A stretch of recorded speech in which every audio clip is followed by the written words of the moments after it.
So it would be a gross exaggeration, at best, to state or even imply that evolution is a scientific fact. That concludes Miss Folger's strawman and dishonesty-riddled semantics argument. Now allow us to present the reality of the issue. The fact of evolution is the verifiable observation that the ratios of alleles present in populations change from generation to generation. This observation has been made countless times. The theory of evolution is the grand unifying principle of modern biology, based on the explanation of the fact of evolution. It makes many predictions, such as common descent, natural selection, sexual selection, genetic drift, adaptation, speciation, extinction, etc. The theory of evolution can be used to develop a model of evolution, which can then be applied to new observations to test hypotheses. One such example is the general time reversible model of nucleotide sequence evolution. This is the formula for calculating the log likelihood of the evolution occurring at a single site in a nucleotide sequence. It's a good thing we have computers now. Let me show you how the myths about evolution, having been proven, are created.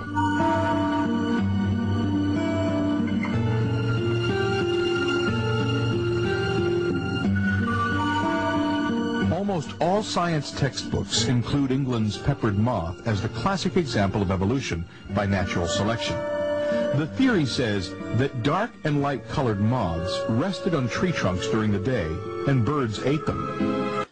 The hypothesis actually stated that birds preferentially preyed on the two different color morphs depending on the environmental conditions. But on trees covered with a whitish-colored fungus. No, it's a lichen.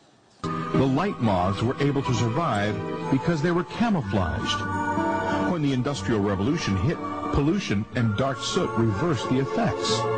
No, it changed the selective pressure. There was a scientific hypothesis that in periods where the trees of a forest were darkened by industrial smoke, moths which were dark in color would be better able to survive because the birds wouldn't be able to see them. And light-colored moths would be eaten more often, and so for a time you would get more dark moths and fewer light moths in a population. In other words, evolution was happening. Scientists who believed in the myth of evolution gloated over this.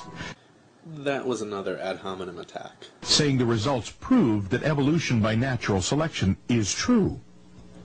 Frankly, the observational evidence was extremely compelling. The problem is, peppered moths don't rest on tree trunks during the day.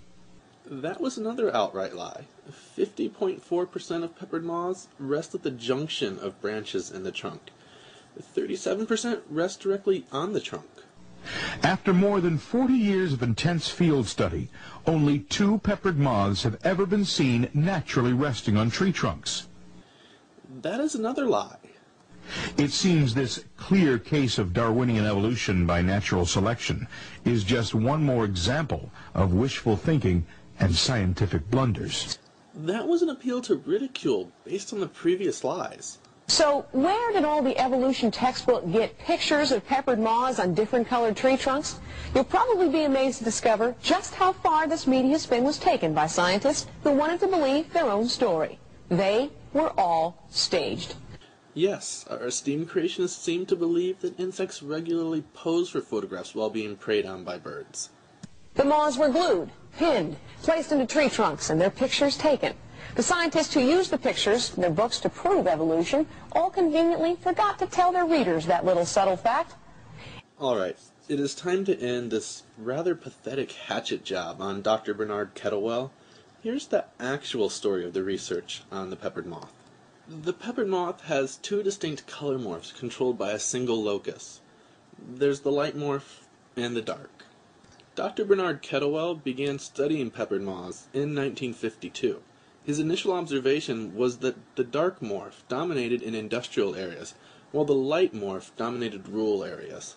This observation was not horribly shocking, as it had been made prior to Darwin's publication of On the Origin. Yes, in spite of what creationists claim, intensive study on the peppered moth began shortly after discovery of the first dark morph in 1811. In 1896, J.W. Tutt hypothesized that the change was due to selective predation by birds. He carried out small, simple predation experiments that supported his hypothesis. By 1895, dark morphs represented 98% of the population in Manchester, England. In 1948, they represented only about 2% of the population. It was also deduced that the coloration was controlled by the spread of a single allele. Over 100 years after intensive study began on the peppered moth, Bernard Kettlewell finally takes the stage in this drama, or rather melodrama. Kettlewell's first experiments involved controlled release of a mixed group of peppered moths into an aviary.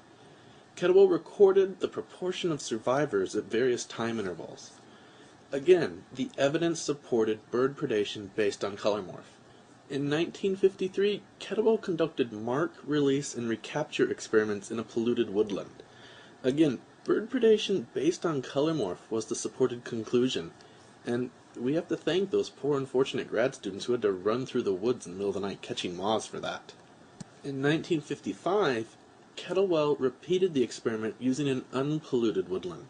Again, the same conclusion was reached, and again, the grad students suffered for you. So, what about Miss Folger's accusation?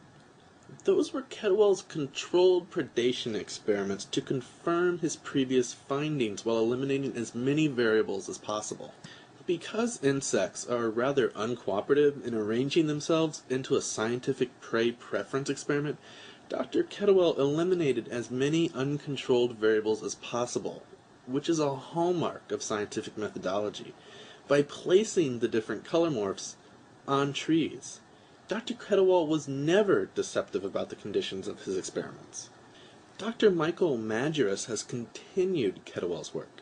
Majerus' studies have determined the natural resting places of peppered moths, as well as confirmed predation by birds as the primary selective pressure.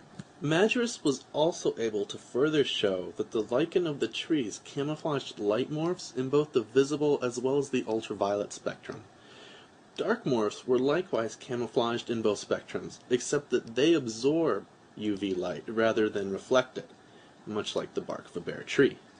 Oh, and for the record, birds are capable of seeing in both the visible spectrum as well as the ultraviolet.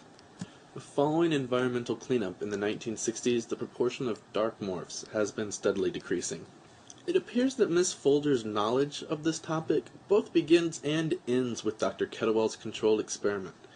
Rather than examine all of the evidence, she has misguidedly attacked one small aspect of an immense body of research. If the best example of evolution that has ever been documented has been used as proof by eminent evolutionary biologists for more than 40 years is not true, as Miss Folger has demonstrated, attacking a straw man is rather easy. Miss Folger then selectively interprets various passages from the Bible and claims that they represent valid science. We cut that nonsense to spare you from it, except for one tidbit. We know that when Columbus made his trip to discover India and landed here in America, that when he took off, there was tremendous fears that he would come to the edge of the earth and would plunge off into nothing. That was complete and utter nonsense. Europeans fully understood that the earth was spheroid in shape. The contention was the distance that Columbus would need to travel before reaching Asia. The crack researchers at ICR are relying on Washington Irving's biography of Christopher Columbus. Irving incorporated as much factual material into the biography as he did in his more well-known work, The Legend of Sleepy Hollow. Also, it seems that ICR left out the little tidbit where it was the church which was claiming that the earth was flat. The quality of the research at ICR is simply staggering.